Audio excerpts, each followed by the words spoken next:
Olá, queridos.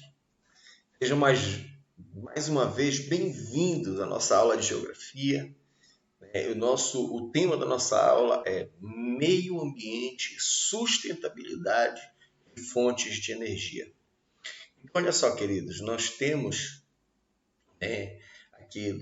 aprendido nas nossas outras aulas que, de acordo com o crescimento econômico, de acordo com a necessidade por matéria-prima, para as indústrias, nós temos aqui um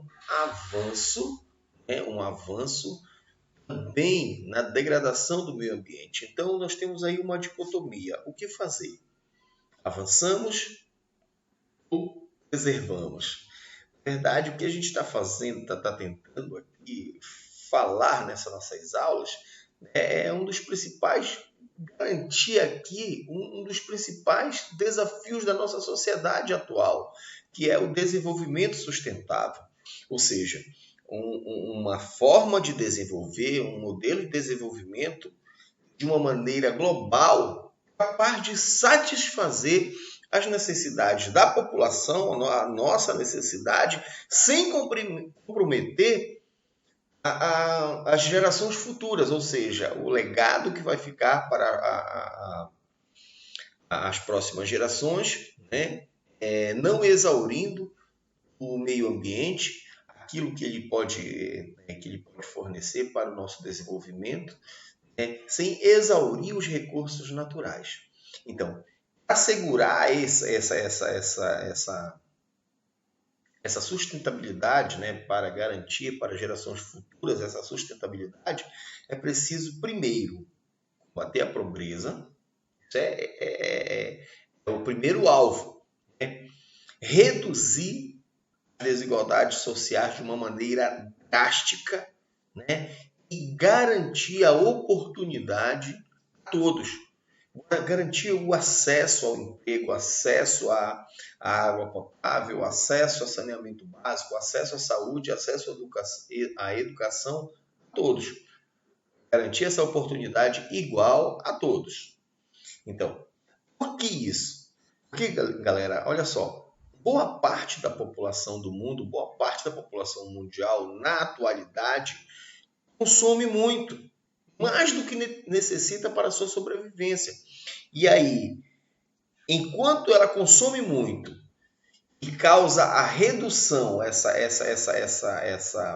grande consumo, esse grande consumismo, necessita para a sua sobrevivência, ela causa uma redução dos recursos naturais do planeta. Ao mesmo tempo em que a maior parte da população, ao mesmo tempo que essa população que vive na pobreza, essa pobreza ela impede que grande parte da população tenha acesso aos bens e serviços básicos, como eu acabei de falar, água tratada, no caso, alimentos de boa qualidade. Ok? Então, aqui você tem o tripé da sustentabilidade. A sustentabilidade ela tem que ter o viés econômico, social e ambiental. Isso é que é assegurar a sustentabilidade. Então, vamos lá. Baseado nisso e pensando nisso, em 92, aconteceu a Convenção das Nações Unidas sobre a Mudança de Clima. E lá foi estabelecido que os países mais emitiram, nesse tempo aí, gases, que causam o efeito estufa ao longo da história, deveriam reduzir essa emissão de forma mais significativa, mais relevante do que os demais. Embora essa responsabilidade, não é porque eu não emiti tanto, é que eu posso poluir, não é isso. Essa responsabilidade de redução, ela seja a todos. Mas aí, quem mais poluiu deveria mais reduzir também. Era mais ou menos nesse sentido que estabelecia a Convenção das Nações Unidas, sobre a mudança climática. Ok? Então, olha lá. Só para a gente fazer um apanhado aqui, uma parte aqui. Então, em 92 acontece essa Convenção das Nações Unidas para reduzir os efeitos do efeito estufa no planeta. O que é o efeito estufa? Dá uma olhada nessa imagem aí. Uma olhada nessa imagem aí. Aqui nessa imagem, você percebe, né, como a retenção de parte do calor que é irradiado, né, pela superfície terrestre, ela fica acumulada, né, entre a atmosfera e a nossa superfície. Ou seja, a retenção de parte do calor que é irradiado pela superfície terrestre nas camadas inferiores da nossa atmosfera, né, por causa dessa presença dos gases tóxicos, como o dióxido de carbono, né, além do vapor d'água e outros gases, eles causam esse efeito. O efeito estufa é um fenômeno natural. Olha lá, é um fenômeno natural que mantém a temperatura do ar em condições adequadas à nossa sobrevivência, à manutenção da vida. Então, ele é um efeito natural para manutenção do planeta aquecido, para manter a vida no planeta. Só que o efeito estufa, devido à emissão de muitos gases, ele tem se exacerbado, ele tem acontecido de maneira, né, não gradual, de maneira desconforme, desproporcional, né, àquilo que há necessidade para a manutenção da vida no planeta. Ou seja, essa retenção desse calor ele está sendo a mais. Isso está causando um superaquecimento na superfície do nosso planeta, entre as camadas mais baixas da atmosfera e a superfície do planeta. Ok, queridos? Então vamos lá. E aí a gente, após a sustentabilidade, esse processo de sustentabilidade, a gente precisa falar em diversidade, ou então em países megadiversos, países que abrigam uma grande diversidade de espécies em seus territórios. Esses países, né, como eu falei, são chamados de megadiversos. E onde está a presença dessa megadiversidade? Aí nesse mapa ao lado você pode ver, né, pintados em laranja e em amarelo, né, você pode observar os países megadiversos, onde existe uma grande diversidade de espécies em seus territórios. O Brasil é o primeiro colocado entre os 17 países mais ricos em biodiversidade do planeta. A biodiversidade ela envolve toda a variedade de espécies, de flora e fauna, além dos micro-organismos e a relação entre os organismos vivos. Ok? Então, os países megadiversos, né, eles abrigam, como eu disse, grande diversidade de espécies da fauna e da flora em seus territórios. São os países megadiversos. Ok? Vamos lá. Bem, então vamos lá. Falamos na relação entre consumo e a manutenção e a sustentabilidade do planeta. Então, olha lá. A partir daí, eu falei na convenção sobre a emissão de gases, né, na atmosfera. A partir de agora, a gente vai falar sobre a política e a legislação ambiental aqui, especificamente aqui no nosso país. Em 1985, foi criado o MMA, não tem nada a ver com luta. MMA é o Ministério do Meio Ambiente, que na época da sua criação, ele foi criado com o nome de Ministério do Desenvolvimento Urbano e do Meio Ambiente, né, que 10 anos depois, na década seguinte, ele foi chamado de MMA, Ministério do Meio Ambiente. Em 89 foi criado o IBAMA, Instituto Brasileiro de Meio Ambiente e dos Recursos Naturais Renováveis. Então, em 89, ele foi criado com a responsabilidade de executar ações, né, das políticas brasileiras, das políticas nacionais de meio ambiente. Então, aquilo que estava relacionado ao meio ambiente caberia ao IBAMA em executar essas ações das políticas nacionais do nosso meio ambiente, ok? Do meio ambiente relacionado ao Brasil. Bem, entre elas, estava previsto a concessão de licenças ambientais, né, além de fiscalizar, né, além de promover a fiscalização ambiental, né, além de outras competências, mas em destaque é a concessão de licenças ambientais, né, para a exploração de recursos naturais e promover essa fiscalização ambiental.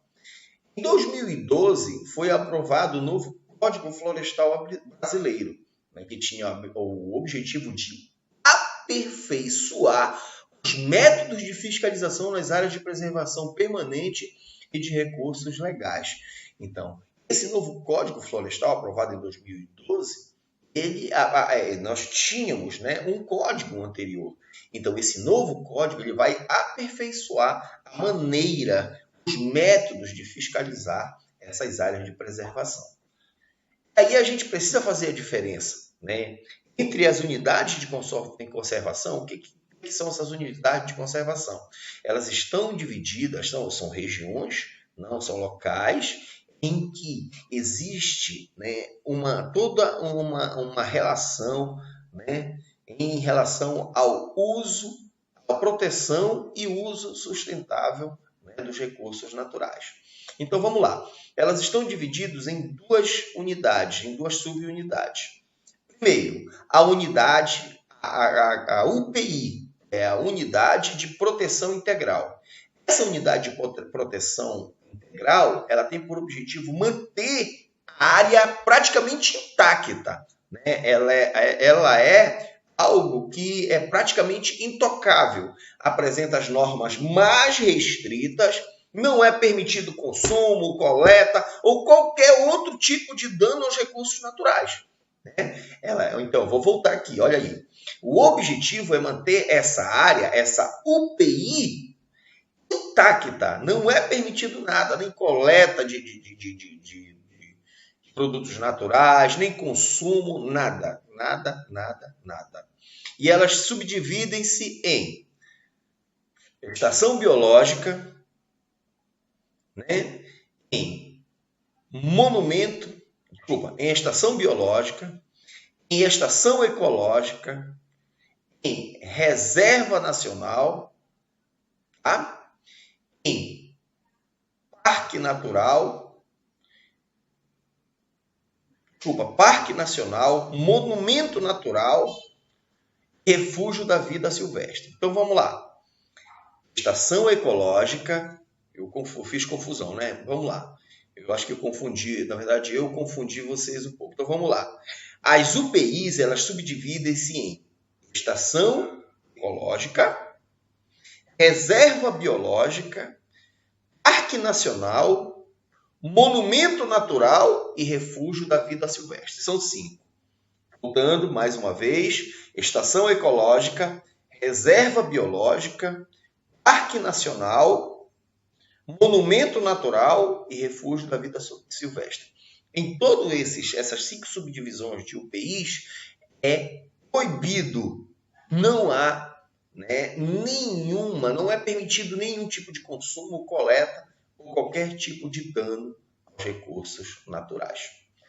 Existe uma outra unidade de conservação que é chamada unidade de uso sustentável. Já nessas unidades de uso sustentável, a conservação da natureza é conciliada com o uso sustentável de recursos naturais. Então lá é permitido sim a coleta, né? É permitido algum tipo, né, de inserção nessas unidades, ok? De coleta, algum tipo de consumo, ela tem uma certa permissividade maior do que as UPIs. Então, as unidades de uso sustentável, ela tem uma maior permissividade. E elas também se dividem em algumas categorias. Primeiro, área de proteção ambiental, área de relevante interesse ecológico, floresta nacional, reserva extrativista, reserva de fauna, reserva de desenvolvimento sustentável e reserva particular do patrimônio nacional. Então, elas são 7. Voltando, área de proteção ambiental, área de relevante interesse ecológico, floresta nacional, reserva extrativista, reserva de fauna, reserva de desenvolvimento sustentável e reserva particular de patrimônio nacional. São essas as subdivisões das unidades de uso sustentável. Ok? Vamos lá. Os recursos estratégicos. O controle desses recursos naturais que nós falamos, especialmente os recursos energéticos, é uma questão territorial estratégica, ou seja, a detenção desses recursos em um determinado território, no caso em nosso território, o território brasileiro, né, é uma questão estratégica, uma questão territorial estratégica, ok? De importância, né, para o nosso governo gerir, regular, né, a participação de empresas nacionais e estrangeiras na exploração desses recursos. Né? E também cabe ao governo estabelecer políticas que vão garantir o fornecimento de energia para a população e para também a produção, para o setor produtivo. Então, ao longo da história, queridos, da formação, que é o nosso próximo assunto, que é a formação do território brasileiro, essas obras de infraestruturas, né, voltadas para essa produção de energia, para essa transmissão de energia, elas foram fundamentais para integrar as várias áreas, principalmente as mais distantes, né, desde o litoral às áreas de maior densidade demográfica e ocupação mais antiga, né, as áreas mais internas, as áreas mais internas, né, do território nacional. Ok? Então, olha só, queridos. Essa manutenção, dos recursos estratégicos, elas vão, né, garantir, né, ao governo nacional, né, a sua gerência, a sua administração desses recursos, por elas estarem localizadas justamente nesse território, no caso do nosso aqui no território brasileiro, ok? Dá uma olhada nesse quadro aí embaixo, né? Como acontece aqui no Brasil a exploração dos recursos naturais, né, destinados à produção de energia. Então, se você olhar, você vai perceber nesse quadro aqui ao lado, né? Então, você vai perceber que a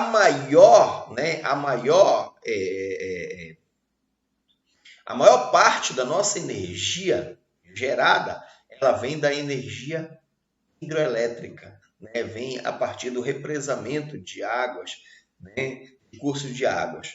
Nós temos também gás natural, né? Nós temos derivados de petróleo, uma pequena parte, né, de energia nuclear, carvão mineral, temos a biomassa, né? Gás industrial e a energia eólica. Então vamos lá, queridos. Vamos tentar passar ao próximo slide. Eu quero falar especificamente a partir de cada uma, né, dessa oferta interna de energia elétrica, né? Lembrando que esse quadro é de entre 2016 e 2017 aqui do Brasil. Vamos lá. Hidroeletricidade. Essa produção de energia está condicionada principalmente à quantidade de água disponível no rio num determinado período, né? Isso aí está relacionado às características climáticas de cada região e também ao desnível do relevo desses rios. Por exemplo, os rios que têm muitos desníveis, no caso os de planalto, e são áreas mais favoráveis à construção de hidrelétrica. Porque, olha lá, você está olhando aqui nessa foto aqui ao lado, nessa imagem aqui ao lado de uma hidrelétrica. Então, o que acontece? Olha lá, as águas represadas, elas vão gerar o quê? As águas represadas, elas vão gerar uma força, né, nessas águas que vai movimentar as turbinas. Então, quanto maior o desnível, mais força de água haverá para movimentar essas turbinas, ok? Então, olha lá, os rios favoráveis à construção de hidrelétrica são os rios de planalto, né? Que tem uma maior capacidade de geração de energia. Ao contrário, né, dos rios de planície, que são áreas planas que você, embora você estabeleça o embarreiramento, né, desses rios, você não tem tanta força por conta da falta de desníveis desse rio. Ok? Então, esses fatores que eu acabei de falar para você, né, o represamento, a quantidade de água e o tipo de rio, eles são determinantes, eles vão determinar o potencial hidráulico do rio. Isso vai indicar a viabilidade ou não da construção de uma usina hidrelétrica. O Brasil ele tem muitas áreas, né, de planalto. Isso aí vai favorecer a construção de hidrelétricas. Então, é por isso que a nossa matriz energética de geração de energia aqui do Brasil é a hidroeletricidade, é a partir das usinas hidrelétricas. Vamos lá. Temos também, queridos, os combustíveis fósseis. Né? Combustíveis fósseis são o gás natural, carvão mineral e o petróleo. São as fontes de energia mais utilizadas no mundo. Né? Estão entre as principais responsáveis também pela emissão desses gases poluentes, do dióxido de carbono que eu falei lá atrás, que são responsáveis, né, pelo efeito estufa. Né? Lembra lá atrás, quando nós falamos sobre o efeito estufa? Esses aqui são os principais responsáveis por essa emissão. O gás natural, a queima do gás natural, a queima do carvão mineral e a queima do petróleo, atrair seus derivados, seja gasolina, óleo diesel, né, querosene, né, entre outros. Ok? Energia nuclear. A energia nuclear ela é produzida nas usinas termonucleares pela fissão do átomo de urânio. O urânio é um produto químico, né, um elemento químico, né, radioativo. Ele é extraído em algumas rochas. E como funciona? Né? Como funciona?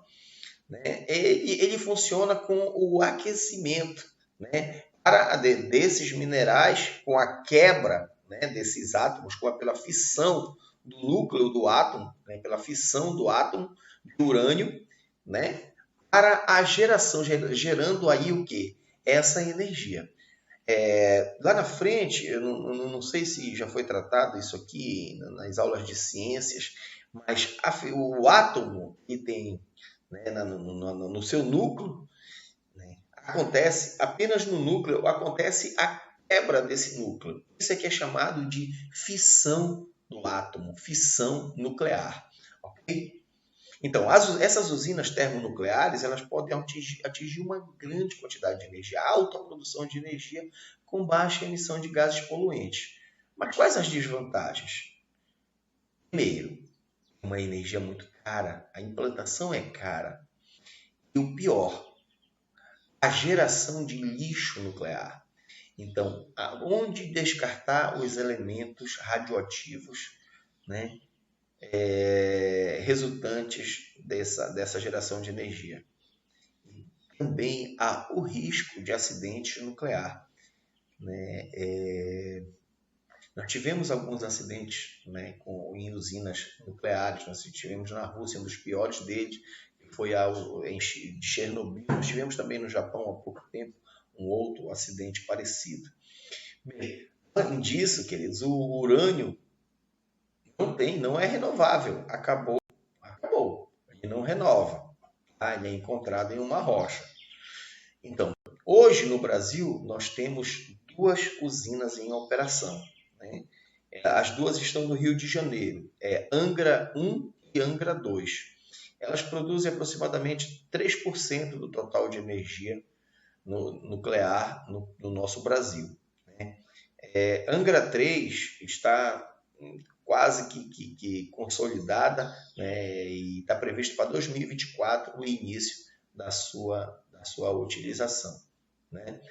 Como eu disse, todas essas angras, né, Angra do Reis, essas angras, né, as usinas nucleares, estão localizadas em Angra dos Reis e está no estado do Rio de Janeiro. Okay? Aí acima você tem a foto, né, aí quando você olhar aqui acima, né, você tem aí a foto de Angra, né, onde há a geração dessa energia nuclear. Ok? Existem as fontes alternativas de geração de energia, né?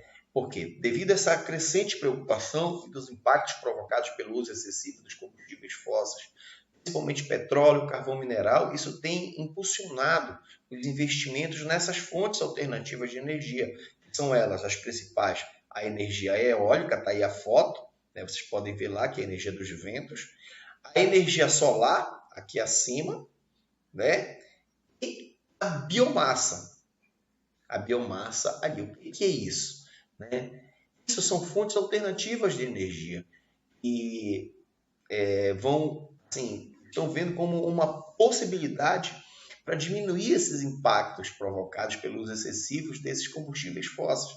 No entanto, esse uso dessas fontes alternativas de energia ele é restrito, devido ainda a serem um alto custo de produção, e aí a competição com elas em relação aos derivados de petróleo ela é muito baixa, né? Elas são pouco competitivas do ponto de vista comercial. É claro que com relação aos danos ambientais elas são muito mais competitivas, né? Nem se compara.